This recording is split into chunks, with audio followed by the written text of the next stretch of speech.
Welcome back to Prof E Plays. I'm Prof E, and in this video, I would like to talk about Cepheus Universal, which I just not too long ago picked up. Here, I'll go and scroll up. There it is, right? Cepheus Universal, the universal science fiction role playing game.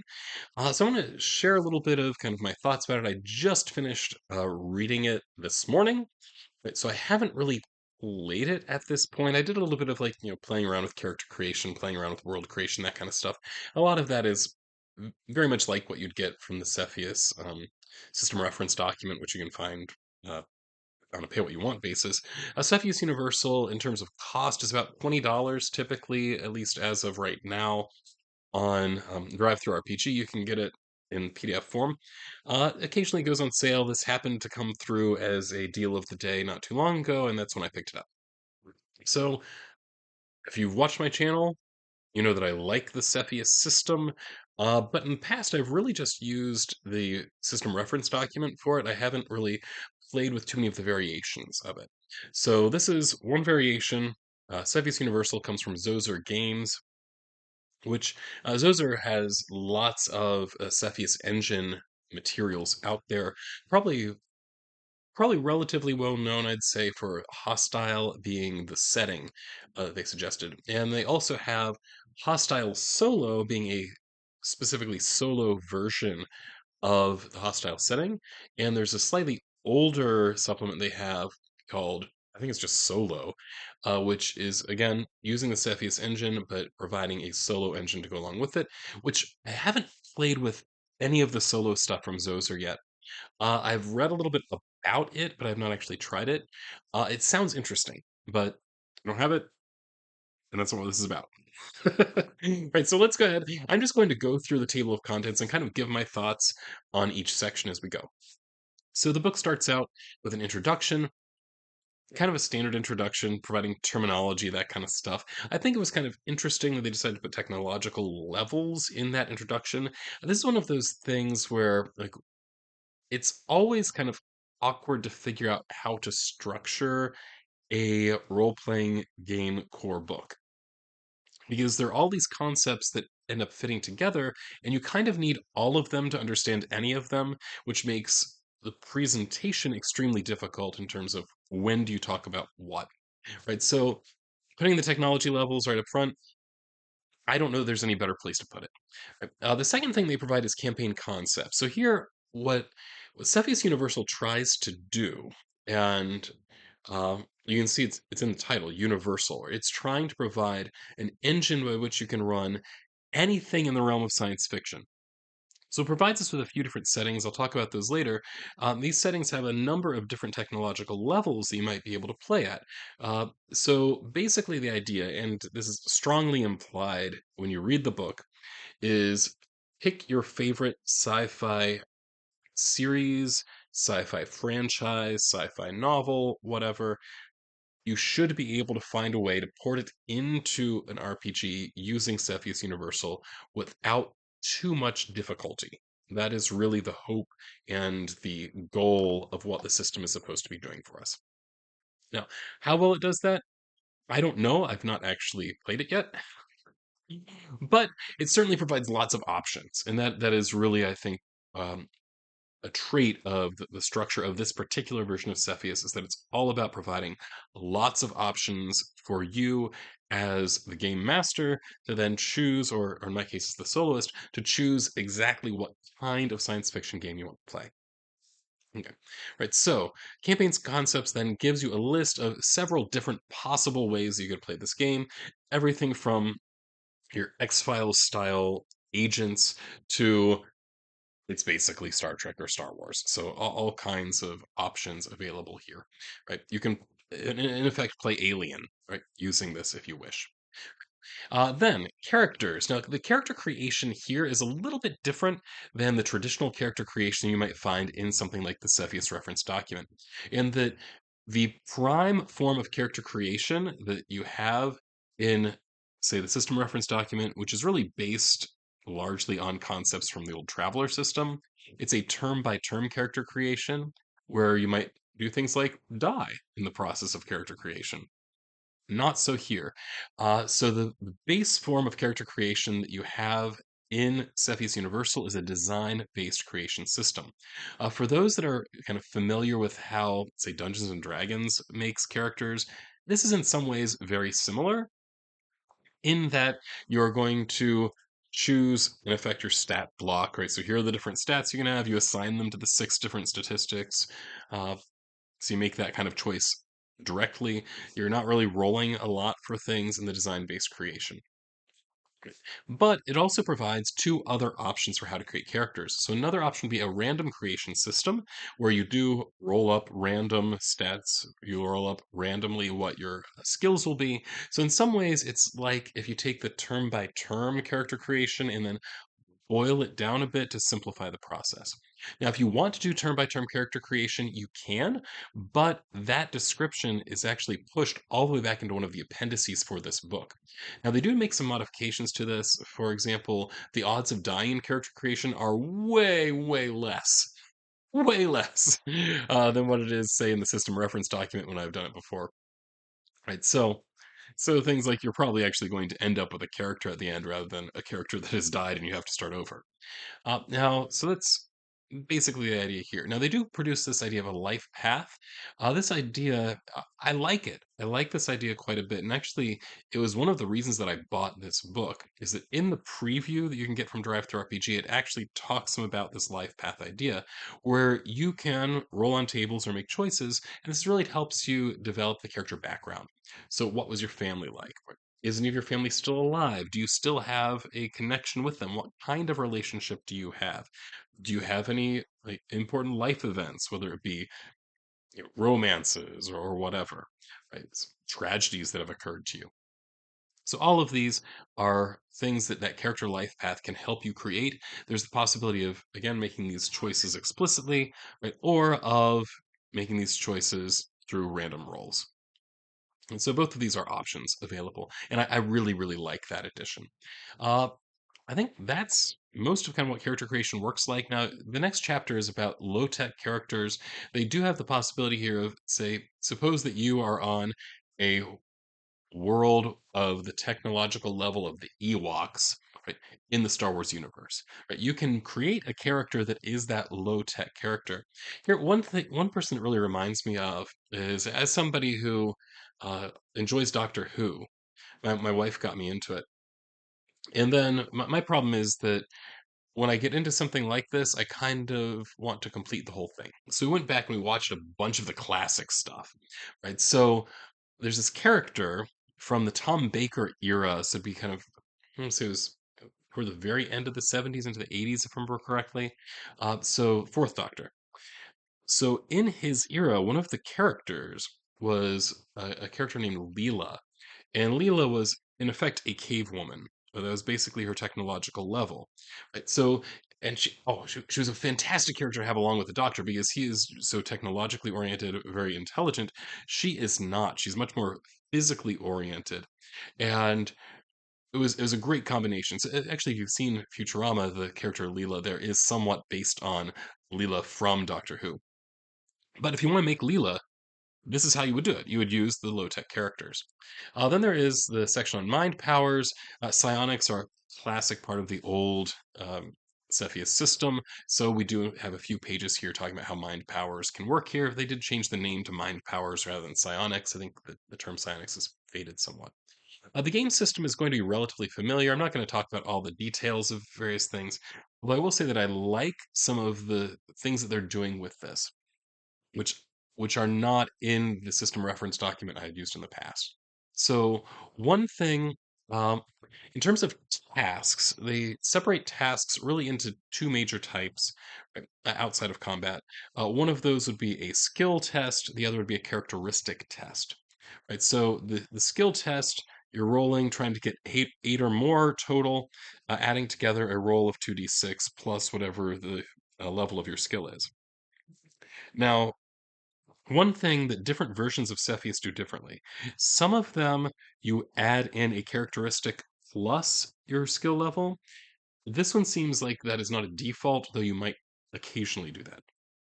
Others, like the system reference document, the way that I read it, you basically are always adding together a characteristic along with the level. of your. Oh, I'm going to have to pause here for a second because people just came home that I did not expect. And I'm back. A little discontinuity there for you. So in terms of the game system, so some versions of Cepheus have you add in characteristic for any kind of skill check. Some don't.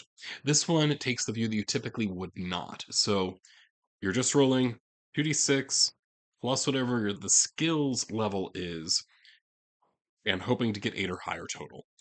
Now, statistically, that means you're going to end up failing a lot because, like, to actually like have it be likely that you succeed, you're going to need to have a skill level of at least 1 on something. Now, a lot of your skill up, a lot of things you're just not going to have skills in, right? So that means you're subtracting 3 all the time. So for you to be able to succeed, then you have to roll an 11 or 12, which only happens like what is it? It's like a total of like 1/12 of the time that you're going to roll an 11 or a 12. So it's a fairly rare thing that would happen with most of the time. So of course, then you're also totally unskilled, so fair. In any case, that might potentially be a little bit punitive. I feel like I fail a lot whenever when I don't have that additional bonus, potentially anyway, from the characteristics. But yeah, maybe. Now they also have then though the possibility of characteristic rolls, so that would be something that'd be really just determined by that raw characteristic. So something like a pure test of strength, right? So being able to pick up a boulder or something like that. Well, in that case, then you just roll strength, and there they make the standard a 6 instead of an 8 that you have to hit. That's it. In terms of other things here that I think might be worth mentioning, I do like the stress system that they introduce, which is this is something that is not in the reference document that I have.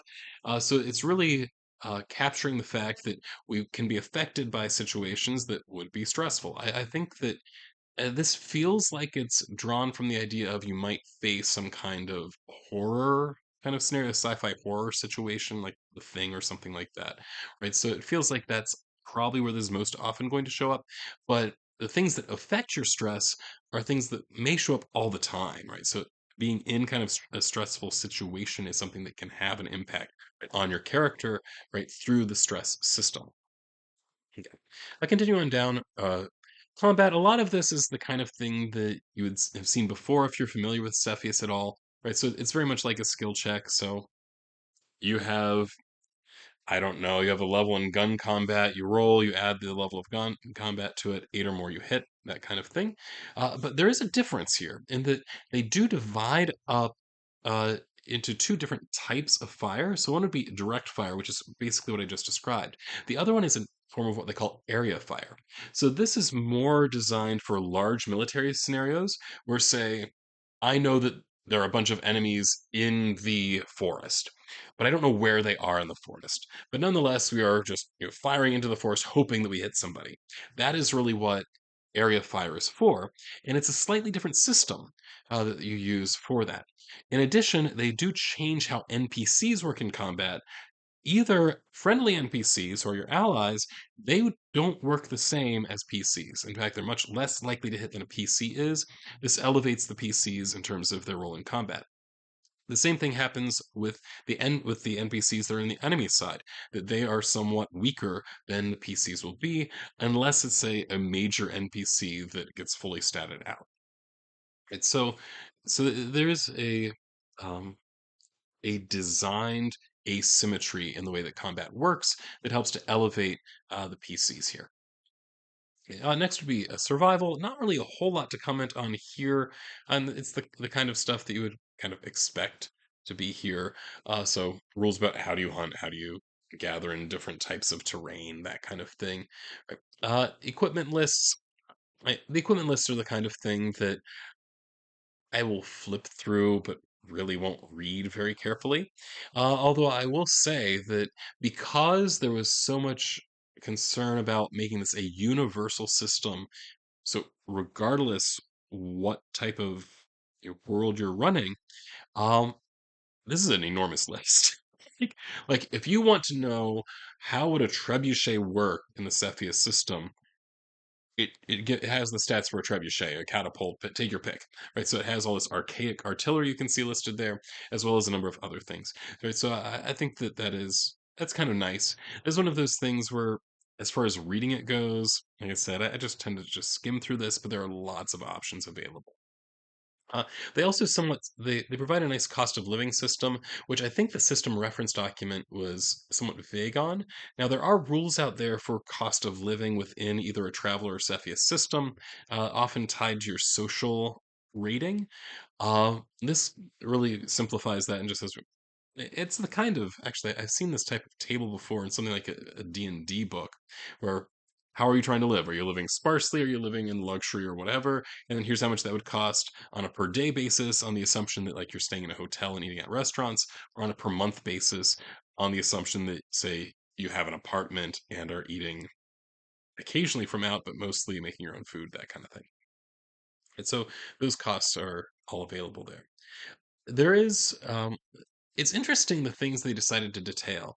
So you can, in fact, design your space suit, which I think is kind of a cool thing, right? So they have a number of options for what are things you can put in your spacesuit. Now, it's not an enormous section. You can see it's only a handful of pages, but there are a number of options for things you can put into your spacesuit to really have it fulfill the role that you want it to fulfill. Similarly, augmentation, so retrogenics and cybernetics. So retrogenics would be, in effect, genetic engineering that can be done. Right, and then cybernetics, I think, are fairly obvious. So playing some kind of cybernetically improved, augmented, right, character. So we have rules for all of that, and also let you know kind of where these things fall in terms of tech levels and the like. Similarly, Meditech, and they have a nice list of various medical drugs that you can use, as well as kind of what the role of cloning could be within your particular world. Computers, lots of rules about computers here. Not a whole lot here that stands out to me. I mean, a lot of this is just kind of basically an equipment list. I did think it was kind of interesting the idea of transferring minds, so they wanted to make sure there were rules for that in the case that you want that to be part of the world that you are creating. Then robots, again, rules for designing robots are available here. Very much like with spacesuits, there are lots of options for different characteristics you can assign to a robot if you wish. And again, it's fairly short. It's like 5 pages about robots. So it's fairly simple. Uh, vehicles, lots of different types of vehicles you can build. You can see different categories here from it's kind of a standard ground vehicle. So we have some kind of ATV or something like that that we want to drive across the countryside. Or we could also build a submarine or a mech. All these are options, right? So there are rules for all of these and options for each of these for what are the different components you want to include. Then space travel. Here I did notice some changes to the way that space travel works versus in the system reference document. So this is something where they did boil things down a bit and simplify things, in particular with things like starship finances. Uh, Having played through some Cepheus before as a soloist, one of the things that they suggest as a possibility is that you should just you pick a freighter of some kind, a small freighter, put a crew on it, and then just do some trading. Or that's a way you can play this game solo. And I did that, and I enjoyed it, but I enjoyed it because I don't mind all the accounting. That's that's a lot of what it is. Saying, okay, well, I had to pay this much for fuel, I had to pay this much for port fees, I had to pay this much to the parts of my crew that are not, partial owners that would be participating in the profit side of things, and I had to, all of this accounting was involved, and lots of rolling for negotiation of what the prices are going to be when you buy and when you sell, and all of that. This has been boiled down significantly so that the speculative trading aspects are much simpler than you'd find in the system reference document, are a lot easier, honestly, to work with. And similarly, the Starship finances, they have boiled this down a lot as well to really just saying, here's what the costs are. Typically speaking, if you're full of cargo, you're going to cover that plus this small amount of profit, and that's it. So all the accounting kind of gets abstracted away. They do also provide you with some ideas for how you can draw deck plans and guidelines for that, which I thought was kind of nice. It's something the system reference document doesn't have. Space combat, I didn't notice enormous changes with how space combat works compared to the system reference document, so if you have that, that's fine. Typical ships, are fairly typical, so it's just example ships. Then we get to spacecraft design. There are a few different types of spacecraft you can design, right? So one would be you can design starships. Right? So a starship would be one that can travel from one star system to another, and they have all the rules necessary for that. This feels, in my mind, it was very similar to what you'd find in the system reference document. Same thing goes for the small craft, which are really designed just to work within a particular system that does not then have faster than light capabilities. Where things for me got more interesting was with capital ships and how capital ships are designed. Now, one thing I want to point out here, I don't know what your resolution is like, but capital ships, you can see the chapter on capital ships starts on page 277. The next chapter starts on page 280, right? So we're talking about literally one, two, three pages being spent on how capital ships can be designed. Interestingly, I still really like it because I think the basic concept is you're probably not going to be drawing a floor plan for your capital ship. They're just too big for that to be practical.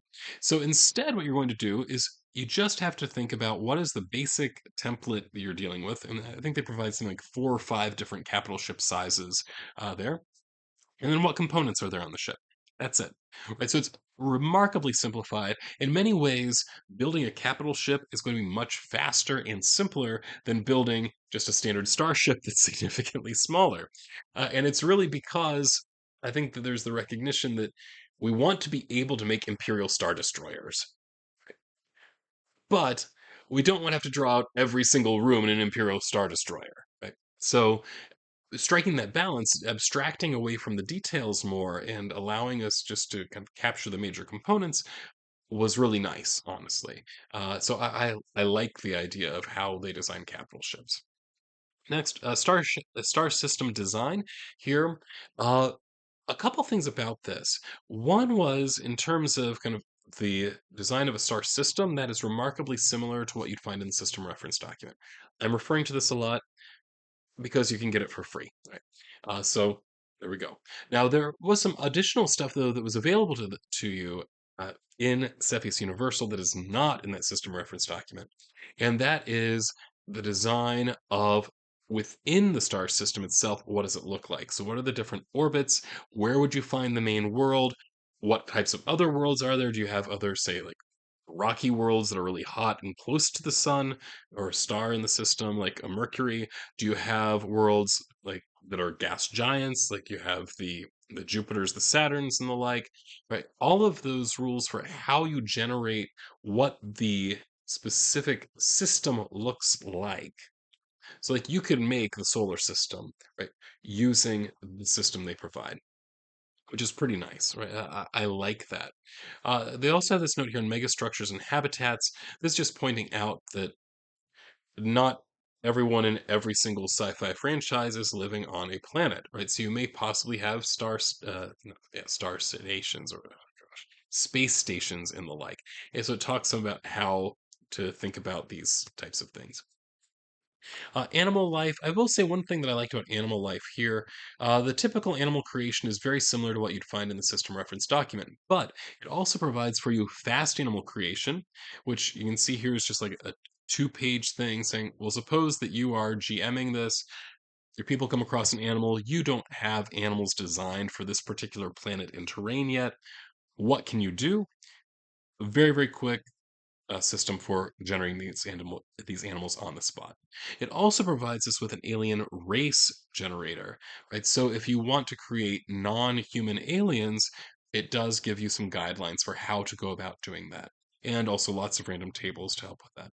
The encounters chapter, that's mostly just a bunch of random tables talking about different types of encounters and how they work. They are slightly different than what you would find in the system reference document. I do like some of the details they've added. Right. So, for example, patrons. If I look at the system reference document for Cepheus, it has a list of patrons that you can roll on, but it tells you nothing about what their motives might be, what types of quests they might give you, what the targets of these quests would be.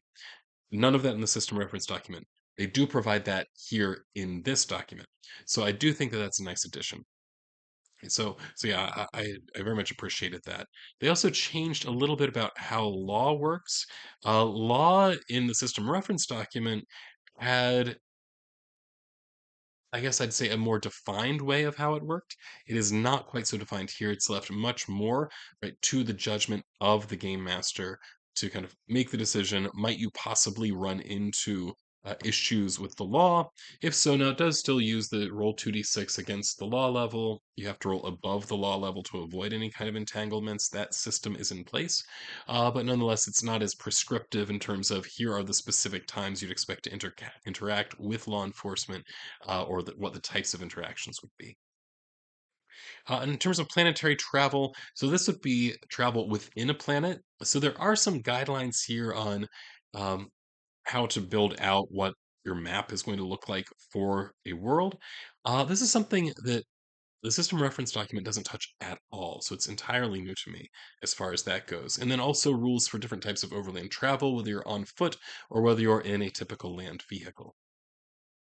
So I thought those were kind of nice. Certainly, if you're doing exploration on a planet, those would be very useful. Also, a very short section about time travel and how you can get time travel to work within your world and the different ways that time travel works in science fiction. Moving on, then, in terms of running the game, a lot of this I didn't think was particularly new. Um, a lot of it felt like things that I had heard before. And you see, it's not a very long section. It's 20, 25 pages, and a good chunk of that, I think about half of it, is an NPC list, which, as a soloist, potentially very useful. They do also have a few guidelines for what they call heroic play, because Cepheus, very much like Traveler, can tend to be a little bit on the gritty side. So if you want to make it so that it's maybe not quite so punishing, people are less likely to die. I mean, originally you could die in character creation. They've already moved a little bit away from that. Right. But heroic play allows us you to move even further away from that by providing additional advantages to the PCs to make them much more like heroic characters that uh, are going to have an easier time surviving. And this includes things like I know one example, I forget exactly what they called it, might be luck or something like that, where if you're in combat, when you would normally take damage, right, rather than taking damage immediately, you instead have this pool, which is equal to what is in effect your number of hit points. Cepheus is weird with the hit point system, in that you're actually doing damage to your physical characteristics. But you take the total of those things, and you have this pool, which I think they called it luck, if I recall correctly. And then what you do, anytime you would take damage, instead of it actually taking damage to your physical characteristics, you roll a d6, subtract that from your number of luck points. Now, this will, of course, eventually run out, which then means that you'll start taking physical damage at some point. But you don't have to immediately. So that makes it a little bit more heroic, a little more survivable. Then, in terms of setting, it gives guidelines, and you can see very short guidelines on adapting a setting. It's literally less than a page. And on the idea of creating a setting, naturally, they don't have to say much here because the tools are all already there in the previous parts of the book. You just have to decide which ones you're going to use. There are some rules here for creating factions. I will say one thing about the creating factions rules that I didn't love. Right. It does allow you to randomize the type of faction you're creating, but I would have liked to see more tools for randomizing the stats for that faction. Now, they do deal with this, and they say that they don't think that there's a good way to randomize that. Which, I mean, if you already know what the faction is going to be, sure. But if you don't know, then having a random way of assigning that, I think, could potentially be useful. That said, I don't think it's impossible. You can just roll a few d6 and look at what numbers are you got. Then I found like this mapping the subsector section I didn't think was particularly useful given that we already have rules about mapping subsectors. The three settings they provide, I did want to mention that. They provide three different settings, which I'm not remembering all the details off the top of my head. Okay, here they come. Right, so the first one is in effect a war for the moon. So this is a relatively low tech level. It's at a tech level 7, which is roughly where Earth is at the moment. Right, so we're not capable of interstellar flight. We can't go faster than light. We don't have colony ships out there or anything like that. Right, but instead, what happens in this? It's kind of it's an alternate reality in which what happened during the 1970s was that both the Soviets and the Americans established moon bases, and in effect, there's a war going on on the moon, right? So the Cold War, which we saw, heat up in places like Vietnam and Korea, it is also heating up on the moon as you're trying to, capture settlements from the other side and that kind of thing, right? So there's that setting is one option. Another option is a much higher tech level setting in which our region of the galaxy, it was going to be destroyed by some kind of cosmic phenomenon. So the humans decided we were going to put a bunch of people on colony ships, send them to a different part of the galaxy where they would get settled. Now, that in itself sounds like it could be interesting, but that's not where we end. Instead, one of these colony ships ended up malfunctioning or something and ended up going way outside of where we were supposed to end up. Instead, we end up in the Andromeda Galaxy having slept for 3,300 years in cryosleep. Right. So then there are kind of a number of elements in this in terms of as people come out of cryosleep, different groups are coming out of cryosleep at different times, and that's potentially creating conflict. You find yourself at any particular star system, and there's debate. So can your ship actually survive moving to a different one, or should you just settle here? So there are all kinds of neat questions you could potentially answer in that setting. The last setting is I forget what it's like Void Sail, I believe is what they called it. I don't remember the names of the previous two. And this one is, to me, it feels kind of alien-ish, right? In that there's a largely, I guess, I don't know that unexplored is right, but basically an outworld part of the galaxy that the Federation of the government didn't really want to deal with. So they sold the rights to this to a corporation. And then you're going to be involved in some way with this, whether it be through exploration or whether it be through the military, trying to, through the, well, not necessarily the military, the mercenaries that work for this corporation, going in and trying to establish control or what have you. Right. So there are these types of options. Now, these are just options, certainly. You can create any setting you like. And then I mentioned before, right, turn by turn characters, like they did relegate that to an appendix. And that's it. That's basically Cepheus Universal. I think I'm going to put together some other videos later, doing things like walking through different types of character creation, walking through how we can create animals and these types of things. And then I would like to actually try playing out a campaign of sorts solo using the Cepheus Universal rules. So I think that's about it for this video. So this is Prof E signing off.